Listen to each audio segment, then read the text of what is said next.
आज इस वीडियो में सिविल कोर्ट नई भर्ती 2026 के बारे में देखने वाले हैं। व्यवहार न्यायालय रांची से ये भर्ती निकाली गई है। ये रिक्रूटमेंट आउट की गई है, जिसको आप इंग्लिश में सिविल कोर्ट भी कह सकते हैं। Civil court Ranchi, civil court Jharkhand से आपकी ये वैकेंसी आउट की गई है। एक चीज आप लोग यहाँ से ध्यान दीजिएगा, ये विज्ञापन संख्या जो है 01/2026, इसको ध्यान दीजिएगा। जब फॉर्म फिलअप कीजिएगा उसमें इसका जरूरत पड़ेगा आपके लिए। तो इसको आप देख सकते हैं कि ये सीधी नियुक्ति है, सीधी भर्ती है। और जो विविध प्रपत्र आपको दिया जा रहा है इस पीडीएफ में, इसको स्वहस्त लिखित आवेदन नामांकित किए जाते हैं। कहने का मतलब है अपने हाथों से आपको लिखना है, किसी भैया किसी दीदी के माध्यम से नहीं भरवाना है। ये आपको खुद से भरना होगा, अपने हैंड राइटिंग में भरना होगा। और इस जगह से आप लोग स्थापना जगह भी देख सकते हैं कि आपका कहाँ पे पोस्टिंग रहने वाला है। रांची में दोस्तों आपका पोस्टिंग होगा। जैसा कि आप लोग जानते होंगे कि झारखंड में बहुत सारे जिले हैं, तो उसमें से आपका जो है पोस्टिंग सिर्फ रांची में रहने वाला है। ये सिर्फ वहाँ के लिए वैकेंसी निकाला गया है। पद नाम में दोस्तों देखेंगे तो यहाँ से आप लोग को मालूम पड़ेगा कि ये पियून के पद पर निकाला गया है, जिसको आप आदेशपाल भी कह सकते हैं और चपरासी भी कह सकते हैं। ये इनके पोस्ट पर वैकेंसी आउट की गई है। टोटल सीटों की संख्या बात किया जाए तो 22 सीटों पर निकाला गया है। और बाकी कोटि के अनुसार देखिएगा तो सामान्य में 9 है, अनुसूचित जाति में 1 है, अनुसूचित जनजाति में 8 पर निकाला गया और पिछड़ा वर्ग में 0 है। ये लोग को अगर भरना होगा, मतलब ओबीसी पिछड़ा वर्ग को, तो इनको सामान्य कोटि से भरना होगा। फिर ईबीसी में 2 सीटों पर निकाला गया है। फिर ईडब्ल्यूएस में भी 2 सीट यहाँ से आप लोग देख सकते हैं। बाकी चीजों को भी हम लोग अभी तुरंत डिटेल में देखने वाले हैं, समझने वाले हैं। बस वीडियो पर बने रहिएगा, लास्ट तक बने रहिएगा, इसको पूरा देखिएगा।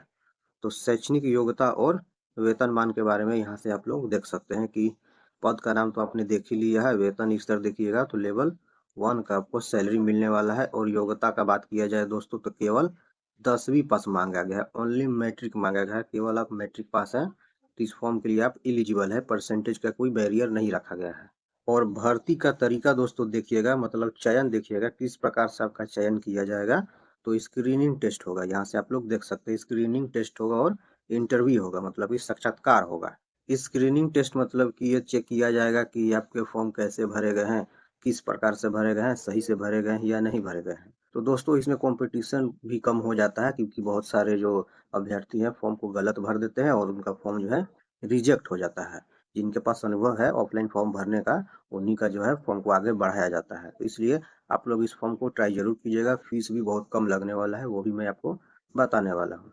तो उसके बाद दोस्तों यहाँ से देखिएगा, उम्मीदवार भारत का नागरिक हो। कहने का मतलब है कि आप किसी भी राज्य से आते हैं, all India male and female इस फॉर्म को अप्लाई कर सकते हैं।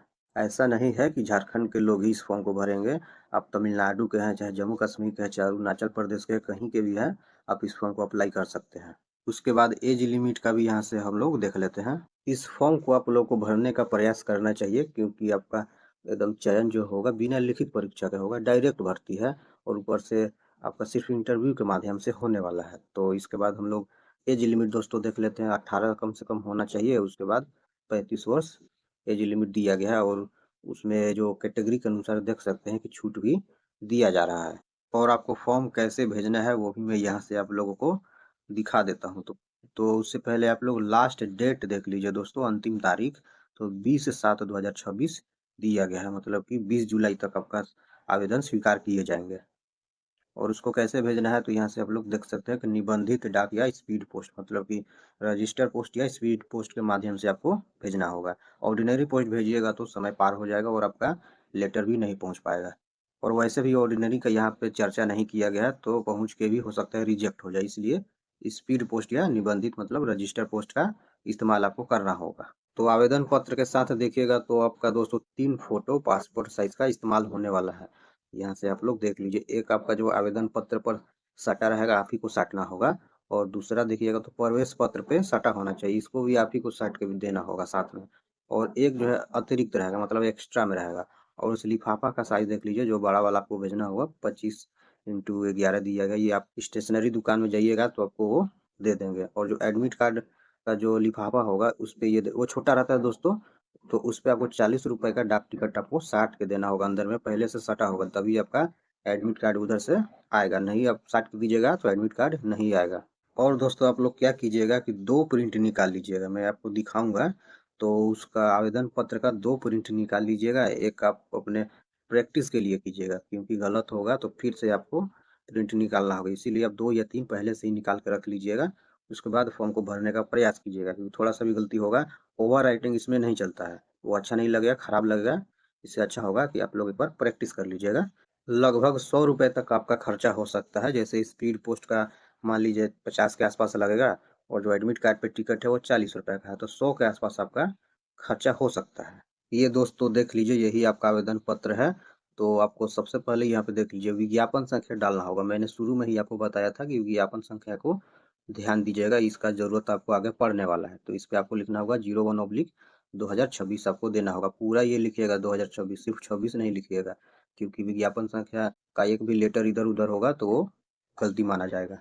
और बाकी जैसे आप लोग ऑनलाइन भरते हैं वैसे ही भरना है। जैसे आवेदक का नाम अपना नाम दीजिएगा हिंदी में और अंग्रेजी में। और अंग्रेजी का देख लीजिएगा, यहाँ से बताया गया है कि बड़े अक्षरों में देना है, कहने का मतलब कैपिटल लेटर में आपको भरना होगा। फिर नीचे देखिएगा मोबाइल है, ईमेल आईडी है, राष्ट्रीयता है, भारतीय हम लोग हैं, इसको हिंदी में भरिएगा, अंग्रेजी में नहीं भरिएगा। और उसके बाद शैक्षणिक योग्यता दीजिएगा। ऐसे ये तो आपका मैट्रिक स्तर पे है, तो मैट्रिक का तो अनिवार्य है, देना ही देना है। उसके बाद इंटर और स्नातक है तो दे दीजिएगा। आपको ये होगा बाद में वरीयता दिया जाएगा, तो इसलिए आपको जहाँ तक आपके पास योग्यता है उसको दे दीजिएगा। तो आपको मैं पता भी यहाँ से दिखा देता हूँ। फिर नीचे देखिएगा तो घोषणा पत्र है, इसको भी आपको देख लेना होगा। फिर आपका ये आपका देख लीजिए आवेदन प्रवेश पत्र, यही आपका एडमिट कार्ड है। 2 फोटो आपने देख लिया होगा, एक ऊपर में साटना और एक यहाँ साटना है। इसको भी आपको भर देना होगा अच्छे से। जो दोस्तों लिखा हुआ है कार्यालय द्वारा भरा जाना है तो उसको छूइएगा नहीं, वो उधर से आपको भर के मिलेगा। जैसे डेट हो गया या कोई क्रमांक संख्या होगा तो उसको आप नहीं छूइएगा। तो यहाँ से देख लीजिए दोस्तों, आपको इस पते पर भेजना होगा। यहाँ से देख लीजिए पता दिया गया है, सेवा में प्रभारी न्यायाधीश व्यवहार न्यायालय रांची, ये आपका पता हो गया। एक पॉइंट दोस्तों रह गया था, ये मैंने दिखाना भूल गया, तो यहाँ से आप लोग देख लीजिए, बहुत जरूरी है, बहुत इंपॉर्टेंट लाइन है।